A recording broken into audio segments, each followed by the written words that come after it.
اللہ نے فرمایا شرع لکم من الدین ما وصى به نوحا، اے مسلمانوں اللہ نے تم کو وہی دین عطا فرمایا ہے جو دین اللہ نے حضرت نوح کو عطا فرمایا، والذی اوحینا الیک، اور اے نبی اسی دین کی وحی آپ کی طرف کی گئی، وما وصینا به ابراہیم وموسیٰ وعیسیٰ، اور اسی دین کا حکم ابراہیم کو دیا گیا اور موسیٰ اور عیسیٰ کو دیا گیا، ان اقیموا الدین، اور سارے نبیوں کو یہی حکم دیا گیا کہ اللہ کے دین کو قائم کرو، ولا تتفرقوا فیہ، اور اللہ کے دین میں تفرقہ نہ ڈالو، توحید سے مت ہٹو ورنہ تفرقہ پیدا ہو جائے گا، اللہ کے دین پر قائم رہو، توحید پر قائم رہو۔ سارے نبیوں کا یہی دین تھا۔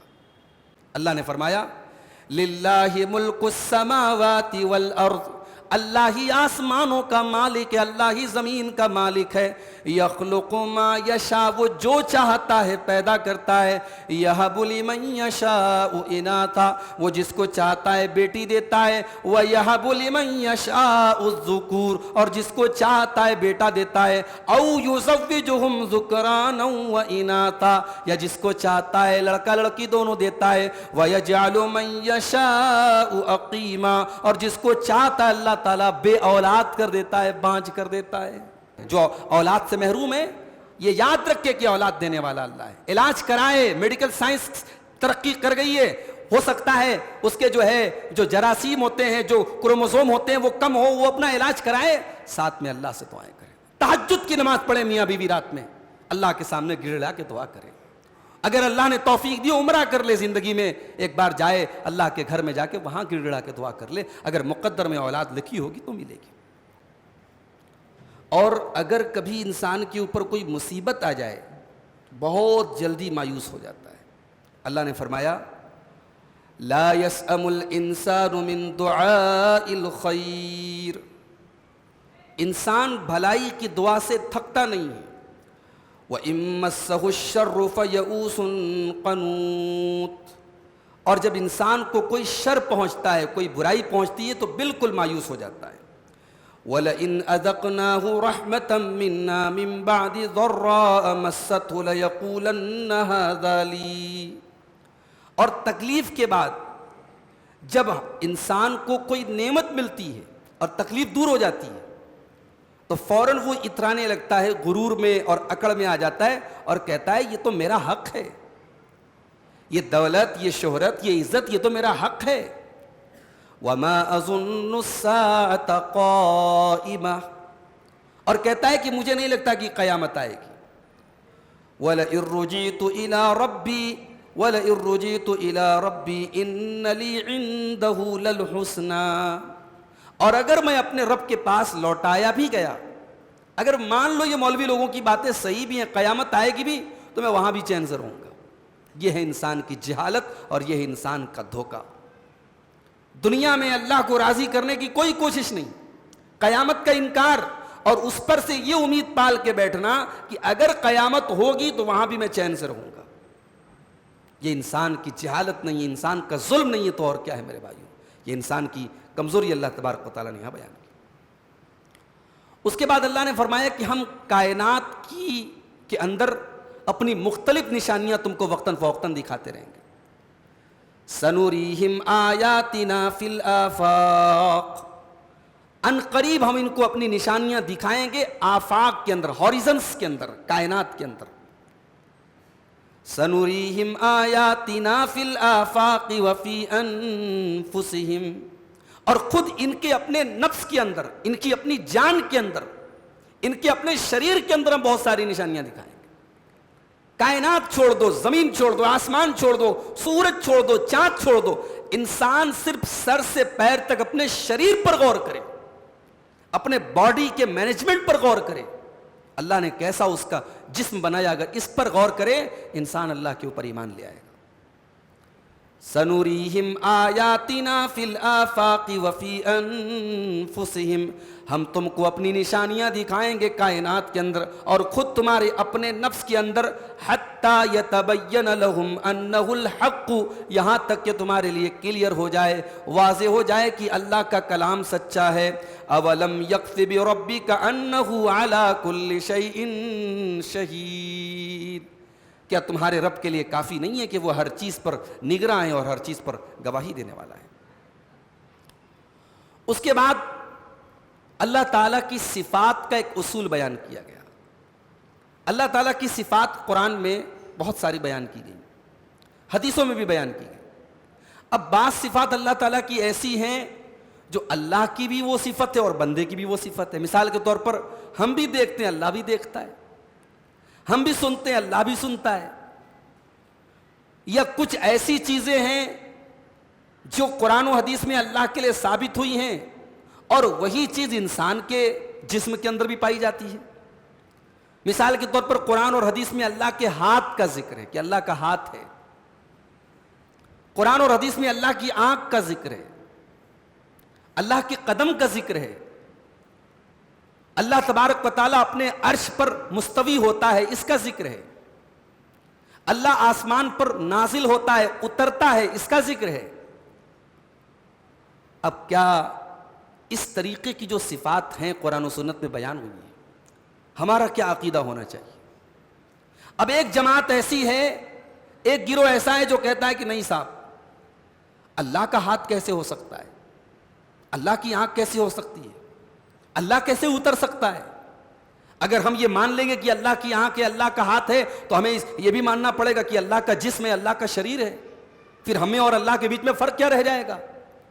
تو وہ کہتے ہیں نہیں صاحب، جہاں اللہ کی صفات اس طریقے کی آئی ہے جو بندوں اور اللہ کے درمیان میں وہ صفت سیم ہے، تو وہاں ہم تعویل کریں گے. تعویل کا مطلب گھمائیں گے اس کو، اس کا دوسرا مطلب لیں گے. مثال کے طور پر اللہ کا ہاتھ ہے، جہاں قرآن میں اللہ کا ہاتھ آیا ہم کہیں گے اس سے مراد اللہ کی قدرت ہے. جہاں قرآن میں کہا گیا الرحمن علی العرش استوی، رحمان اپنے عرش کے اوپر مستوی ہوا، ہم اس کا مطلب یہ نکالیں گے کہ اللہ عرش کا مالک ہوا، اللہ عرش کا مالک ہے. قرآن میں جہاں کہا گیا کہ اللہ کا چہرہ ہے، ہم چہرے سے مراد یہ لیں گے کہ اللہ کی ذات ہے. تو یہ ایک جماعت نے اس طریقے سے اللہ کی آیتوں کی تعویل کی. صحابہ کا مسلک کیا تھا؟ سلف کا مسلک کیا تھا؟ اہل حدیث کا موقف کیا ہے؟ اہل حدیث کا موقف یہ ہے کہ قرآن و سنت میں اللہ تعالیٰ کی جہاں بھی اور جو بھی صفت آئی ہے، عربی زبان میں وہ جس معنی کے لیے آتی ہے ہم وہی معنی مراد لیں گے. ہم گھمائیں گے نہیں، ہم تعویل نہیں کریں گے. اب جہاں تک یہ سوال ہے کہ پھر اس سے تشبیہ لازم آتی ہے، اللہ کا ہاتھ ہے، ہمارا بھی ہاتھ ہے، تو گویا کہ ہم اللہ کو اپنے ساتھ مشابہت دے رہے ہیں. کیوں مشابہت دے رہے ہیں بھائی؟ ہم نے یہ کب کہا کہ اللہ کا ہاتھ نعوذ باللہ ہمارے ہاتھ کی طرح ہے؟ ہم نے کبھی نہیں کہا. اللہ کا ہاتھ ہے یہ ہم مانتے ہیں. اللہ کا ہاتھ کیسا ہے اس کی کیفیت ہم نہیں جانتے. اللہ کا ہاتھ کیسا ہے جیسا اس کی شان کے لائق ہے. اللہ کا چہرہ ہے، کیسا چہرہ ہے، کیفیت ہم نہیں جانتے. اللہ کا چہرہ کیسا ہے جیسا اس کی شان کے لائق ہے. اللہ کا قدم ہے، کیسا ہے جیسا اس کی شان کے لائق ہے. کوئی تشبیہ لازم نہیں آتی. اور یہ اصول جو صحابہ نے، سلف نے ہمیں سکھایا، یہ قرآن سے ثابت ہے. آئیے دیکھتے ہیں. اللہ فرماتا ہے لیس کمثلہ شیء، اللہ کے جیسی کوئی چیز نہیں ہے. لیس کمثلہ شیء، اللہ کے جیسا کوئی نہیں ہے. وہو السمیع البصیر، اور اللہ سن بھی رہا ہے، دیکھ بھی رہا ہے. اللہ سننے والا بھی ہے، دیکھنے والا بھی ہے. ایک ہی آیت کے اندر اللہ نے انکار بھی کیا کہ اللہ کے جیسا کوئی نہیں ہے، اور اسی آیت کے اندر اللہ اعلان بھی کر رہا ہے کہ میں سننے والا بھی ہوں، میں دیکھنے والا بھی ہوں. کیا مطلب یہ میرے بندو، جو صفات میری قرآن و حدیث میں ثابت ہیں ان کے اوپر تمہیں ایمان رکھنا ہے، لیکن کوئی تمثیل نہیں کرنا ہے، کوئی تشبیہ نہیں دینا ہے. اللہ دیکھ رہا ہے مگر اس کا دیکھنا الگ ہے اور بندے کا دیکھنا الگ ہے. اللہ بندوں کی طرح نہیں دیکھ رہا ہے. اللہ سن رہا ہے مگر اللہ کا سننا الگ ہے اور بندوں کا سننا الگ ہے. اللہ بندوں کی طرح نہیں سن رہا ہے. اسی لیے امام مالک سے پوچھا گیا کہ اللہ عرش پر مستوی ہے، اس کا کیا مطلب ہے؟ تو امام مالک نے بڑا پیارا جواب دیا تھا. فرمایا الاستواء معلوم، اللہ تبارک و تعالیٰ اپنے عرش کے اوپر مستوی ہے. اللہ اپنے عرش کے اوپر قرار پذیر ہے، اللہ اپنے عرش کے اوپر جلوہ فرما ہے. یہ صفت قرآن میں بیان ہوئی ہے، ہم اس کو مانتے ہیں، ہم کو معلوم ہے. والایمان بہ واجب، اور اس کے اوپر ایمان لانا ضروری ہے. اور اس کے بعد فرمایا والکیف مجہول، اور کیفیت مجہول ہے. اللہ کیسے اپنے عرش کے اوپر مستوی ہے، کیفیت ہم نہیں جانتے، اس کی حقیقت ہم نہیں جانتے. والسؤال عنہ بدعۃ، اور اس کے بارے میں بہت سوال کرنا، بہت تحقیق کرنا، بہت اس کی کوریت کرنا، یہ بدعت ہے. تو یہ اصول یاد رکھیے، یہ اصول قرآن کا بیان کیا ہوا ہے. اللہ کی جتنی صفات آئی ہیں قرآن و حدیث میں، اہل حدیث ان تمام صفات کو مانتے، اس کی تعویل نہیں کرتے، اس کی تحریف نہیں کرتے. اس کے بعد اللہ نے فرمایا کہ اے نبی، ہم نے آپ کو جو دین دیا ہے، یہ دین کوئی نیا نہیں ہے. یہی دین حضرت نوح کو ملا تھا، یہی دین حضرت ابراہیم کو ملا تھا، یہی دین تمام نبیوں کو ملا تھا. اسی دین کا آخری ورژن آپ کو دیا جا رہا ہے. یہ دین سیم ہے. سارے نبیوں کا دین الگ تھا، ان کی شریعتیں الگ الگ تھیں، ان کے طریقے اور فروعات میں اختلاف تھا، اصول سب کا سیم تھا، توحید سب کے یہاں تھی، اور دین کی بنیاد سب کے یہاں سیم تھی. اللہ نے فرمایا شرع لکم من الدین ما وصى به نوحا، اے مسلمانوں، اللہ نے تم کو وہی دین عطا فرمایا ہے جو دین اللہ نے حضرت نوح کو عطا فرمایا. والذی اوحینا الیک، اور اے نبی اسی دین کی وحی آپ کی طرف کی گئی. وما وصینا به ابراہیم وموسیٰ وعیسیٰ، اور اسی دین کا حکم ابراہیم کو دیا گیا اور موسیٰ اور عیسیٰ کو دیا گیا. ان اقیموا الدین، اور سارے نبیوں کو یہی حکم دیا گیا کہ اللہ کے دین کو قائم کرو. ولا تتفرقوا فیہ، اور اللہ کے دین میں تفرقہ نہ ڈالو، توحید سے مت ہٹو ورنہ تفرقہ پیدا ہو جائے گا. اللہ کے دین پر قائم رہو، توحید پر قائم رہو. سارے نبیوں کا یہی دین تھا.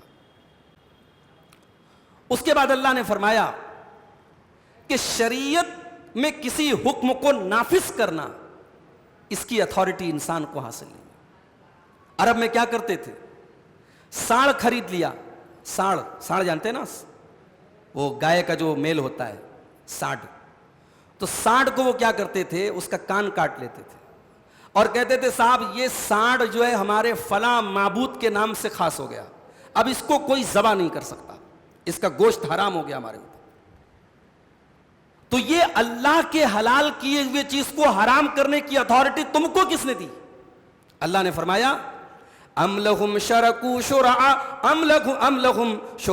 شرعوا لہم من الدین ما لم یأذن بہ اللہ، کیا اللہ کے علاوہ کچھ اور بھی شرکاء ہیں؟ کیا اللہ کے علاوہ کچھ اور بھی پارٹنرز ہیں جو تمہارے لیے اللہ کے دین میں تبدیلی کرتے ہیں، جو تمہارے لیے اللہ کا دین مقرر کرتے ہیں؟ اس کا مطلب یہ ہوا کہ جو انسان دین کے اندر بدعت نکالتا ہے، وہ بدعت نکالنے والا اللہ تبارک و تعالیٰ کی اتھارٹی کسی اور کو دیتا ہے، کسی اور کو یہ حق دیتا ہے کہ وہ اللہ کے دین میں تبدیلی کر سکے اور چینجنگ کر سکے. دین اللہ کا ہے اور اللہ کے علاوہ کسی کو حلال و حرام کرنے کی اتھارٹی نہیں ہے. اسی لیے سب سے پہلا انسان جس نے عرب کے اندر اس کام کی شروعات کی تھی، جانوروں کو حرام کرنے کی شروعات کی تھی، اس کا نام تھا عمرو بن لحی. اللہ کے نبی فرماتے ہیں کہ عمرو بن لحی کو میں نے دیکھا کہ جہنم میں وہ اپنی اتڑیوں کو کھینچ رہا ہے. معراج کی رات میں آپ کو جو مناظر دکھائے گئے اس میں آپ نے یہ بھی دیکھا کہ عمرو ابن لحی اپنی اتڑیوں کو جہنم کی آگ میں گھسیٹ رہا ہے، کھینچ رہا ہے. اتنا دردناک عذاب اس کو دیا جا رہا ہے. کیوں؟ کیونکہ سب سے پہلا انسان جس نے عرب کے اندر اور مکے کے ماحول کے اندر یہ جو جانوروں کو حرام کرنے کا، اپنے بتوں کے نام پہ اور اپنے غیر اللہ کے نام پہ بتوں کو حرام کرنے کا سلسلہ سب سے پہلے اسی نے شروع کیا تھا. تو بدعت سے خطرناک ہوتا ہے بدعت کا انوینشن کرنا، بدعت کو ایجاد کرنا، بدعت کی شروعات کرنا. تو بدعت کی شروعات جو کرے گا اس کو بہت دردناک عذاب ہوگا. اس کے بعد اللہ کے نبی کو حکم دیا جا رہا ہے، اے نبی آپ کہہ دیجئے کہ میں اس دین کی تبلیغ پر تم سے کوئی کمیشن نہیں مانگ رہا ہوں. قُل لَا أَسْأَلُكُمْ عَلَيْهِ أَجْرًا، اے نبی آپ فرما دیجئے کہ میں دین کے نام پر تم سے کوئی اجرت نہیں مانگ رہا ہوں. إِلَّا الْمَوَدَّةَ فِي الْقُرْبَى، مگر ہاں میری تمہارے ساتھ جو قرابت ہے، میں بھی قریش کا تم بھی قریش کے، میں بھی بنی ہاشم کا تم بھی بنی ہاشم کے، میں بھی اسماعیل کی اولاد تم بھی اسماعیل کی اولاد، ہمارے اور تمہارے درمیان اے مکہ والو، اے قریش کے لوگوں جو قرابت ہے، جو خاندان کا رشتہ ہے، کم سے کم اس کا تو لحاظ رکھو. مجھے تکلیف تو نہ پہنچاؤ، مجھے دکھ تو نہ دو. تم اپنا کام کرو، میں اپنا کام کرتا ہوں. میں تم سے کوئی اجرت تو نہیں مانگ رہا ہوں، میں اللہ کے دین کا کام کر رہا ہوں، مجھے کرنے دو. یہ اس آیت کا الا المودۃ فی القربہ کہ میں تم سے رشتہ داری کے نام پر جو محبت ہوتی ہے اس محبت کا سوال کرتا ہوں، یہی مراد ہے۔ اس آیت کی صحیح تفسیر یہی ہے۔ لیکن شیعہ حضرات کہتے ہیں کہ نہیں صاحب، یہاں اللہ کے نبی کیا کہنا چاہتے ہیں؟ یہاں اللہ کے نبی کہنا چاہتے ہیں کہ اے مکہ والوں، میں تم سے کچھ نہیں مانگتا مگر 5 لوگوں کی محبت مانگتا ہوں، محمد صلی اللہ علیہ وسلم، حضرت علی، حضرت فاطمہ، حضرت حسن، حضرت حسین، 5 کی محبت تم سے مانگتا ہوں۔ جبکہ یہ آیت مکی ہے، مکہ میں نازل ہوئی ہے۔ ابھی مکہ میں تو اللہ کے نبی کی بیٹی حضرت فاطمہ کی شادی بھی نہیں ہوئی ہے، ابھی علی داماد نہیں ہوئے، ابھی حسن اور حسین رضی اللہ تعالیٰ عنہما وجود میں بھی نہیں آئے ہیں۔ لیکن اس آیت کا یہ مطلب اپنے عقیدے کو ثابت کرنے کے لیے شیعہ حضرات استعمال کرتے ہیں۔ اسی لیے اپنے نوجوانوں سے کہتا ہوں کہ صرف قرآن کے نام پہ بہک مت جاؤ کہ صاحب قرآن پڑھا جا رہا ہے۔ قرآن کی کیا تشریح ہو رہی ہے، قرآن کی کیا انٹرپریٹیشن ہو رہی ہے، قرآن کو کیسے بیان کیا جا رہا ہے، یہ بھی ضروری ہے میرے بھائی۔ بعض نوجوان کہتے ہیں ارے ہمیں علماء غلام بنانا چاہتے ہیں، ہم علماء کے غلام تھوڑی ہیں، ہم قرآن حدیث پر چلیں گے۔ معاذ اللہ، کوئی آپ کو غلام بنانا نہیں چاہتا ہے، ہم آپ کو غلام بنانا نہیں چاہتے۔ ہم چاہتے ہیں کہ قرآن و حدیث کے خوبصورت نعرے کے نام پر آپ بھٹک نہ جائیں، آپ بہک نہ جائیں۔ اس لیے ہم کہتے ہیں کہ جو آتھینٹک علماء ہیں ان سے جڑو، اپنے آپ کو اتنا بڑا مقام مت دو کہ صاحب ہم سمجھ لیں گے، ہمارے اندر اتنی تمیز ہے، کیا صحیح ہے کیا غلط ہے۔ اب یہ قرآن کی آیت ہے، اس کو شیعہ حضرات پیش کر کے بڑے وزندار الفاظ میں کہتے ہیں سب قرآن کہہ رہا ہے کہ اہل بیت سے محبت کرو، نبی کہہ رہے ہیں میں تم سے اہل بیت کی محبت مانگ رہا ہوں۔ انہی آیتوں کو اور کچھ حدیثوں کو بنیاد بنا کر کتنے نوجوانوں کے دماغ میں رافضیوں نے، شیعوں نے یہ ڈال دیا کہ صاحب یہ اہل سنت کے لوگ جو ہیں، جو شیعوں کے علاوہ جو لوگ ہیں، چاہے وہ کسی بھی فرقے سے تعلق ہو، اہل سنت کے جتنے لوگ ہیں اس میں اہل حدیث بھی شامل ہیں، یہ لوگ اہل بیت کو نہیں مانتے۔ ابھی حیدرآباد سے ایک خاتون کا میرے پاس میسج آیا، ان کا شوہر جو ہے پورا شیعہ ہو چکا ہے۔ دھیرے دھیرے پہلے وہ حضرت معاویہ کو برا بھلا کہتا تھا، صحابہ کرام پر اعتراض کرتا تھا، نماز میں ہاتھ چھوڑ کے نماز پڑھنے لگا، ابھی پورا شیعہ ہو گیا۔ اور بیچاری وہ ادھیڑ عمر کی خاتونیں، جوان بیٹیاں ہیں، انہوں نے مجھ سے پوچھا کہ مولانا میں کیا کروں، شوہر کو طلاق اگر لیتی ہوں تو اس عمر میں کہاں جاؤں گی، کیا کروں گی، اور طلاق لیتی ہوں تو پھر بھی اس میں بہت سارے مسئلے پیدا ہوتے ہیں، اور ایسے انسان کے ساتھ رہوں تو بھی بہت بڑا مسئلہ ہے، اس کا عقیدہ ایسا، اس کا منہج ایسا ہے۔ تو میرے بھائیوں، ہم یہ چاہتے ہیں کہ آپ قرآن و حدیث کے خوبصورت نعرے کے نام پہ بہک نہ جائیں۔ اس کے بعد مصیبتوں کا سبب بتایا گیا، مصیبتیں کیوں آتی ہیں۔ دنیاوی انسان کیا کہتا ہے صاحب زلزلہ آیا، زلزلہ کیوں آیا؟ زمین ڈس بیلنس ہو گئی، سوکھا پڑ گیا، اچھا یہاں مانسون نہیں ہوا یا بارش نہیں ہوئی۔ ایک دنیاوی انسان ہر مصیبت کے پیچھے نیچرل ریزنز تلاش کرتا ہے، مومن ایسا نہیں ہے۔ مومن نیچرل ریزن بھی تلاش کرتا ہے اور مومن اسپریچول ریزنز بھی تلاش کرتا ہے۔ مومن یہ دیکھتا ہے کہ ہم سے چوک کہاں ہوئی، ہم نے کوئی گناہ تو نہیں کر دیا، ہمارے اوپر یہ مصیبت کیوں آئی۔ اور اللہ کہتا ہے وَمَا أَصَابَكُم مِّن مُّصِيبَةٍ فَبِمَا كَسَبَتْ أَيْدِيكُمْ وَيَعْفُو عَن كَثِيرٍ۔ میرے بندو، تم پر جو بھی مصیبتیں آتی ہیں، جو بھی پریشانیاں آتی ہیں، تمہارے اپنے کرتوتوں کا نتیجہ ہوتی ہیں، اور اللہ تعالیٰ تو تمہارے بہت سارے گناہوں کو معاف کر دیتا ہے۔ اگر تمہارے ہر گناہ کی سزا وہ تم کو دینے لگے تو روئے زمین پر کوئی زندہ باقی نہ بچے۔ وہ تو بڑا کریم ہے، اور سارے گناہوں کو تو وہ یوں ہی معاف کر دیتا ہے، کچھ گناہوں کی سزا دیتا ہے تو یہ مصیبتیں تم پر آتی ہیں۔ اس کے بعد اللہ نے فرمایا کہ آخرت میں کامیابی 9 لوگوں کو ملے گی، 9 ٹائپ کے لوگوں کو ملے گی، جن کے اندر 9 چیزیں ہوں گی، ان کو آخرت کی کامیابی ملے گی۔ فرمایا فَمَا أُوتِيتُم مِّن شَيْءٍ فَمَتَاعُ الْحَيَاةِ الدُّنْيَا۔ اے میرے بندو، تمہیں دنیا میں جو بھی دے دیا جائے، دولت دے دی جائے، کاروبار دے دیا جائے، بیوی دے دی جائے، بچے دے دیے جائیں، فَمَا أُوتِيتُم مِّن شَيْءٍ فَمَتَاعُ الْحَيَاةِ الدُّنْيَا، تمہیں جو بھی دے دیا جائے وہ تو دنیا کی دولت ہے۔ وَمَا عِندَ اللَّهِ خَيْرٌ وَأَبْقَىٰ، اور جو اللہ کے پاس باقی رہنے والی چیز ہے، آخرت کی جو نعمتیں ہیں، جو جنتیں ہیں، وہ کس کو ملیں گی؟ فرمایا لِلَّذِينَ آمَنُوا، سب سے پہلی چیز وہ ایمان والوں کو ملے گی، وَعَلَىٰ رَبِّهِمْ يَتَوَكَّلُونَ، اور ان لوگوں کو ملے گی جو اپنے رب کے اوپر بھروسہ کرتے ہیں۔ پھر فرمایا وَالَّذِينَ يَجْتَنِبُونَ كَبَائِرَ الْإِثْمِ وَالْفَوَاحِشِ، اور تیسری چیز ان لوگوں کو آخرت ملے گی جو گناہوں سے بچتے ہیں، جو بڑے بڑے گناہوں سے بچتے ہیں، جو فحش کاموں سے بچتے ہیں، جو زناکاری سے بدکاری سے بچتے ہیں۔ وَإِذَا مَا غَضِبُوا هُمْ يَغْفِرُونَ، اور چوتھی چیز جب ان کو غصہ آتا ہے، جب وہ غضبناک ہوتے ہیں تو سامنے والے کو معاف کر دیتے ہیں، غصے کو کنٹرول کرتے ہیں، غصے میں معاف کر دیتے ہیں۔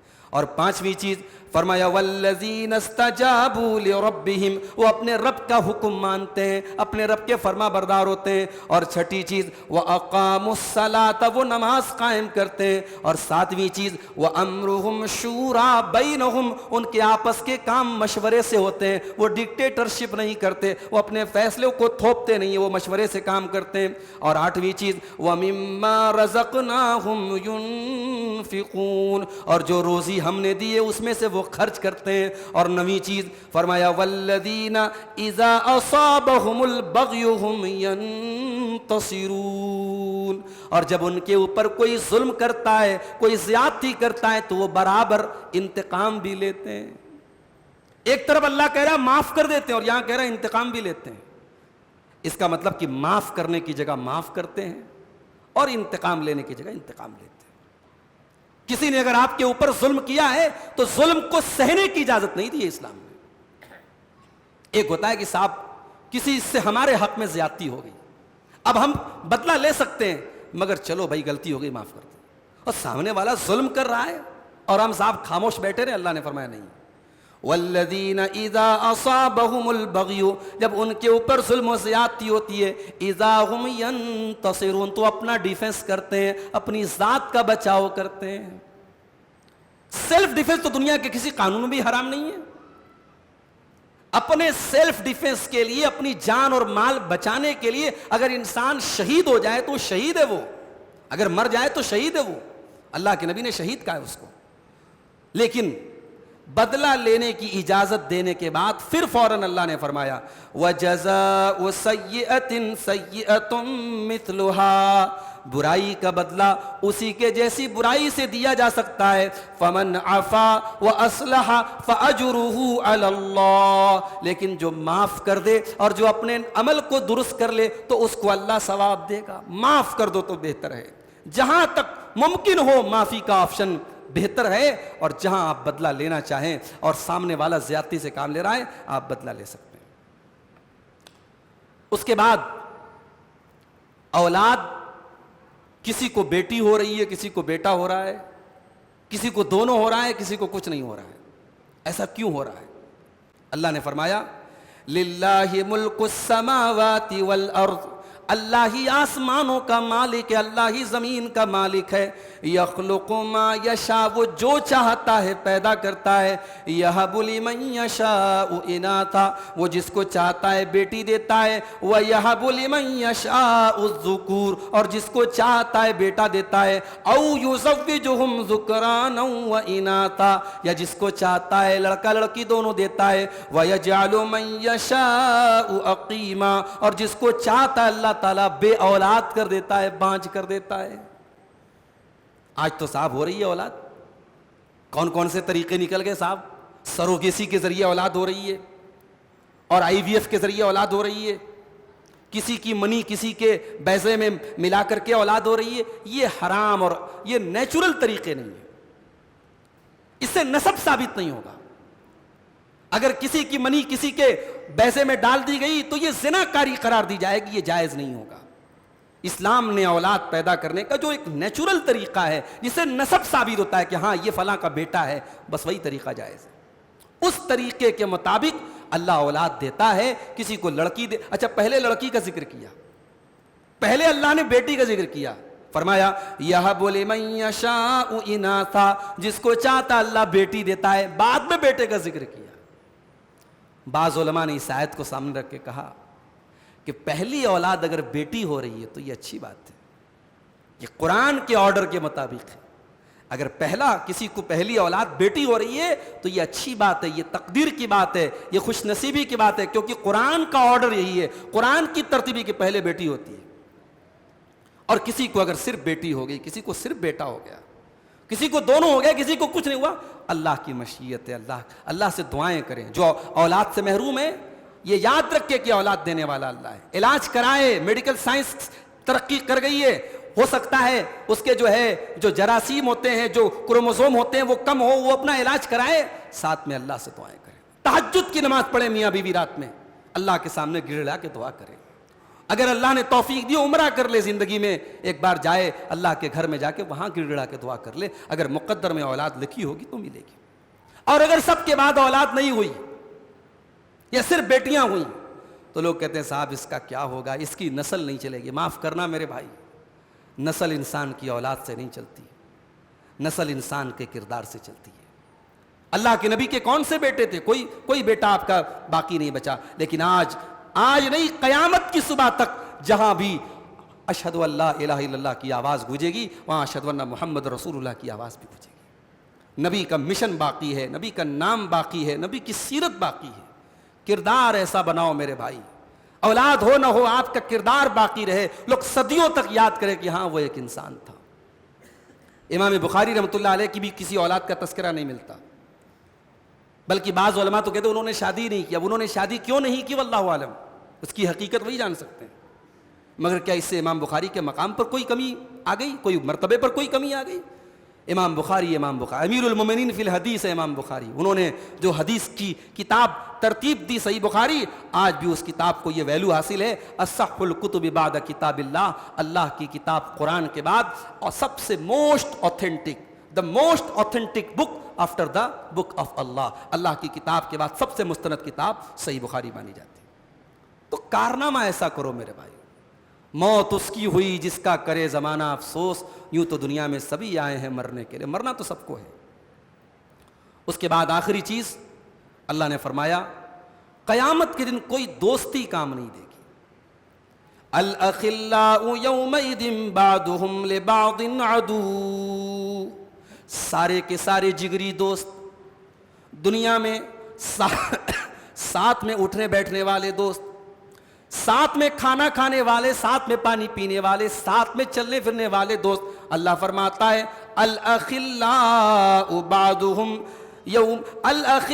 یومئذ بعضهم لبعض عدو، تمام کے تمام دوست ایک دوسرے کے دشمن ہو جائیں گے قیامت کے دن، کوئی دوست کسی کے کام نہیں آئے گا الا المتقین، ہاں متقی لوگ ایک دوسرے کے کام آئیں گے۔ اگر آپ متقی ہیں، آپ نے کسی سے تقوی کی بنیاد پر دوستی کی ہے، دین کی بنیاد پر دوستی کی ہے، یہ دوستی کام آئے گی۔ جب اللہ کے نبی سفارش کریں گے، فرشتے سفارش کریں گے، تو ایک وقت ایسا آئے گا اللہ کے نیک بندوں کی سفارش بھی اللہ قبول کرے گا، تب اس وقت ایک متقی کی سفارش اس کے دوست کے حق میں قبول کی جائے گی، کہے گا اللہ میں جنت میں جا رہا ہوں، میرے دوست کو بھی جنت میں داخل کر دے۔ تو متقی لوگوں کو دوست بناؤ میرے بھائی، دوستی کرنا ہے متقی لوگوں سے کرو، دنیا دیکھ کر، دولت دیکھ کر، اسٹیٹس دیکھ کے دوستی مت کرو۔ یہ 25ویں پارے کی چند آیتیں تھیں۔ اللہ سے دعا ہے رب العالمین ہمیں قرآن کریم پر غور کرنے، عمل کرنے، سمجھنے اور اس کو دنیا میں پھیلانے کی توفیق عطا فرمائے۔ آمین۔ وآخر دعوانا الحمد للہ رب العالمین۔